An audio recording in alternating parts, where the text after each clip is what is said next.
Pertahanan adalah salah satu jaminan terhadap kemerdekaan dan kesejahteraan.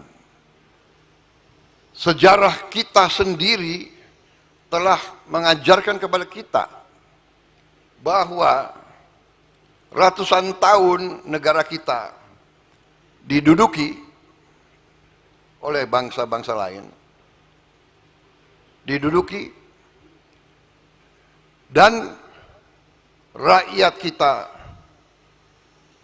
masyarakat kita, budaya kita, politik kita dihancurkan dan kita menjadi milik bangsa lain dan kekayaan kita diambil. Baru ada suatu riset berapa minggu lalu yang menceritakan kepada kita bahwa selama Belanda menjajah kita, Belanda telah mengambil kekayaan kita senilai dengan uang sekarang senilai 31 triliun US dollar. Produksi domestik bruto kita sekarang adalah 1,5 triliun US dollar. Berarti kekayaan yang telah diberikan atau diambil dari bangsa Indonesia adalah sama dengan mungkin 18 kali seluruh produksi bangsa Indonesia, 18 kali GDP kita, atau sama dengan kurang lebih 144 tahun anggaran kita 140 tahun.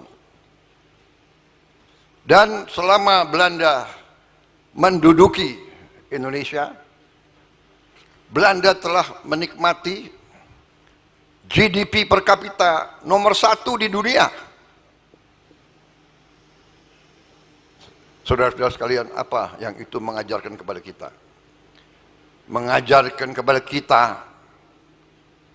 kalau kita sekarang berhasil menjaga kekayaan kita,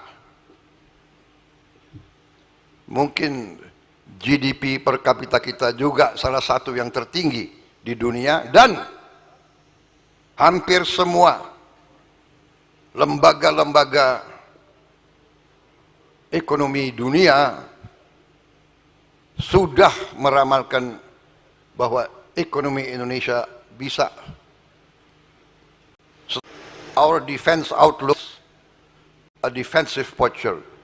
We have no external interest, and we do not aspire to have.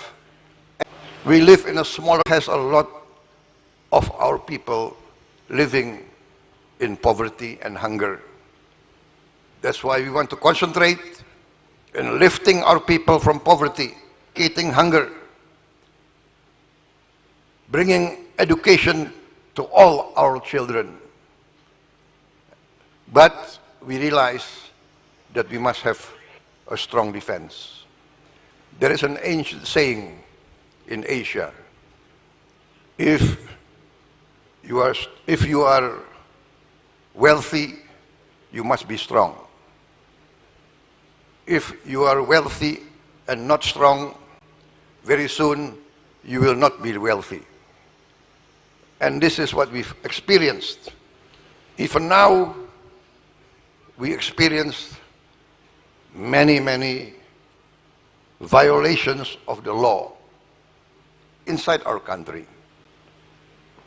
Thank you very much for your attention. Thank you very much for your presence. I hope everybody will enjoy this defense. As a former soldier, I wish I can spend more time here, but I have other responsibilities, especially that of taking care of the poor and the hungry. Saya kira demikian, saudara-saudara sekalian.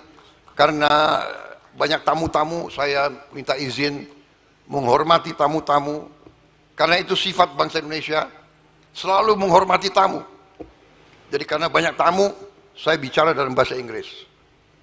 Minta maaf. Kita sangat hormat sama tamu. Saking hormatnya, ada tamu yang ratusan tahun nggak mau pergi dari Indonesia. Terpaksa kita harus bertempur. Tapi saya katakan, saya tegaskan, bagi kita, perang itu adalah yang terakhir. Kita perang hanya kalau terpaksa. Tapi kalau terpaksa, kita punya ajaran daripada nenek moyang kita. Lebih baik kita mati daripada dijajah kembali. Saudara-saudara sekalian, kita tidak mau disuruh-suruh oleh siapapun. Kita akan hormat semua negara. Kita akan hormat mereka. Kita akan kerjasama dengan mereka. Dan kita harus beri contoh kepada semuanya. Saya kira itu dari saya. Terima kasih. Wassalamualaikum warahmatullahi wabarakatuh. Waalaikumsalam. Salam sejahtera kita sekalian. Shalom. Salve. Om Santi Santi Santi. Om Namo Buddhaya. Salam kebajikan. Terima kasih. Merdeka. Merdeka!